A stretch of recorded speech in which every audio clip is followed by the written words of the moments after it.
Speak এবং টক দুটি ভার্বের অর্থই প্রায় সমান এবং একের পরিবর্তে অপরকে আমরা ব্যবহার করতে পারি। তা সত্ত্বেও এদের দুইয়ের ব্যবহারগত কিছু পার্থক্য আছে। যেমন স্পিক ফর্মাল ক্ষেত্রে ইউজ হয়, টক ইনফর্মাল ক্ষেত্রে ইউজ হয়। স্পিক বক্তার ওপর ফোকাস করে, টক কনভারসেশনের ওপর ফোকাস করে। এরকমই কিছু গুরুত্বপূর্ণ পার্থক্য নিয়ে এখন আমরা আলোচনা করব। দেখো, আমি বলেছি স্পিক মোর ফর্মাল বা ফর্মাল ক্ষেত্রে ইউজ হয়, আর টক লেস ফর্মাল বা ইনফর্মাল ক্ষেত্রে ইউজ হয়। যেমন দেখো, I need to speak to you.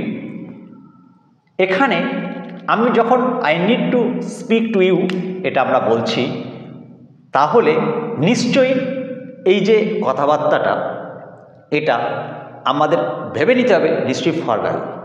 আর যখনই আমি বলবো I need to talk to you, তখন ধরে নিতে হবে তেমন গুরুত্বপূর্ণ নয়। বোঝা গেল? তাহলে যখনই আমি I need to speak to you বলছি, যেহেতু স্পিক ব্যবহার করলাম, তাহলে ধরে নিতে হবে যে কথাবার্তাটা বলতে চাইছি সেটা গুরুত্বপূর্ণ কথাবার্তা। আর যদি তেমন গুরুত্বপূর্ণ না হয়, তাহলে আমরা তখন I need to talk to you এটা বলবো। ওকে, একইভাবে যেমন দেখো, the presenter stopped speaking while I found my seat. এখানে স্পিকিং ব্যবহার করেছি কারণ এটা ফর্মাল ক্ষেত্রে ইউজ হচ্ছে। আর যখনই আমি এটা লেস ফর্মাল কোনো সিচুয়েশানে ইউজ করব, তখন সেক্ষেত্রে টক বসাবো। যেমন ধরো আমি বললাম my children stop talking when I walked into the room, তখন কিন্তু টকিং। বা the student stop talking when the teacher walk into the room, walk into the classroom. Okay, তাহলে লেস ফর্মাল বা ইনফর্মাল ক্ষেত্রে আমরা টক বসাবো, আর ফর্মাল ক্ষেত্রে আমরা স্পিক বসাবো। ওকে, এবারে দেখো, আমরা যদি কোনো টেলিফোনিক কনভারসেশনের ক্ষেত্রে কীভাবে স্পিক বা টককে ইউজ করব। দেখো, টেলিফোনিক কনভারসেশনের ক্ষেত্রে অ্যাকচুয়ালি টেলিফোনিক কনভারসেশনকে আমরা ফর্মাল কনভারসেশন হিসাবে যখন দেখব, তখন সেখানে স্পিক ব্যবহার করাই ঠিক। ওকে, তাহলে টেলিফোনিক কনভারসেশনে আমরা সাধারণত স্পিকই ব্যবহার করব। ওকে, যেমন দেখো, hello may I speak to Asmita please. দেখো, স্পিক, টক নয়। ওকে, এবারে হু ইজ স্পিকিং বা হু ইজ কলিং, দুটোই কারেক্ট হবে, কিন্তু হু ইজ টকিং এটা নয়, এটা ভুল।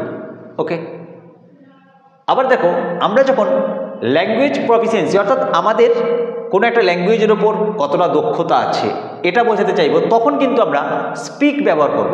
যেমন দেখো, I speak English and Bengali.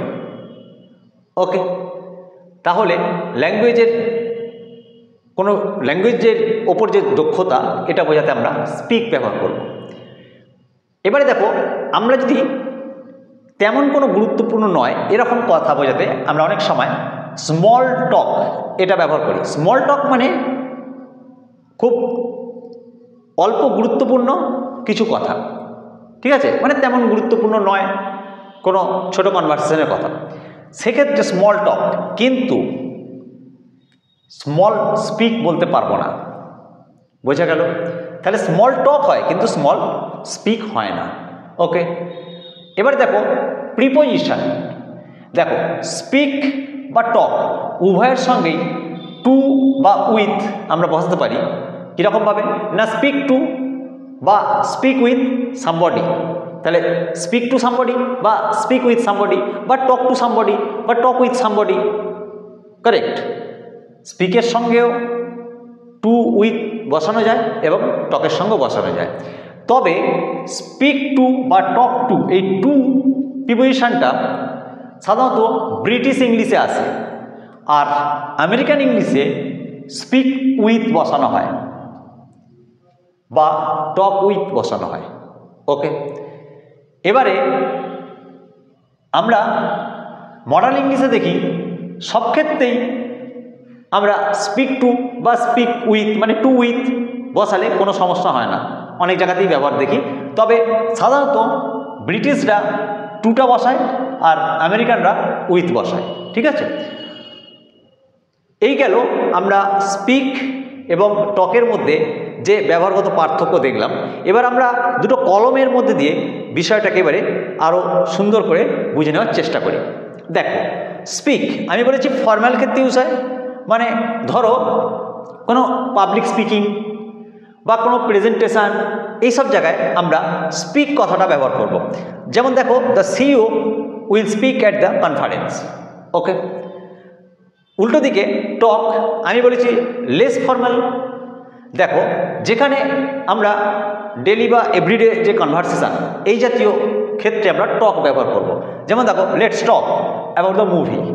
ওকে, এছাড়াও টক আর কোথায় ব্যবহার হয়?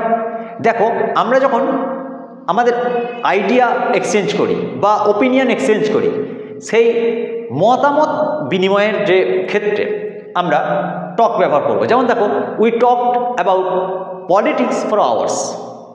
ঠিক আছে, আমরা পলিটিক্সের ওপর যে একে অপরের মধ্যে মতামত বিনিময় করি, সেক্ষেত্রে আমরা টক ব্যবহার করব, নট স্পিক। ওকে, এছাড়াও নেগোসিয়েট ক্ষেত্রে কোনো কিছুতে নেগোসিয়েশন করা, ডিসকাস। ঠিক আছে, তা এই জাতীয় মানে যেখানে আমরা কোনো আলোচনা ভাবতে পারো বা মানে নিজেদের মধ্যে একটা যেটাকে দরকার সূচি বলতে পারি, নেগোসিয়েশন, সেই ক্ষেত্রে একটা সমঝোতা।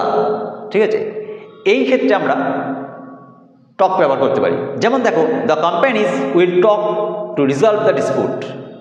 ওকে, কোম্পানিগুলো তাদের মধ্যে যে এখানে একটা আমরা নেগোসিয়েশন দেখছি, তার এক্ষেত্রে আমরা টক ব্যবহার করব। ওকে, আর স্পিক ফর্মাল ক্ষেত্রে ইউজ হয়।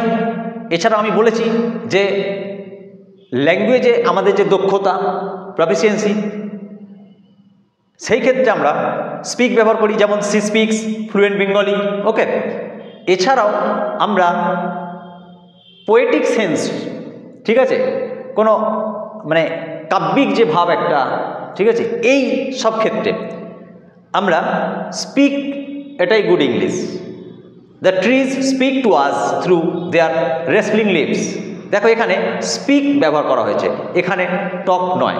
ঠিক আছে, যেহেতু স্পিক ফর্মাল, আমরা তাই পোয়েটিক সেন্সেও স্পিককেই পাই।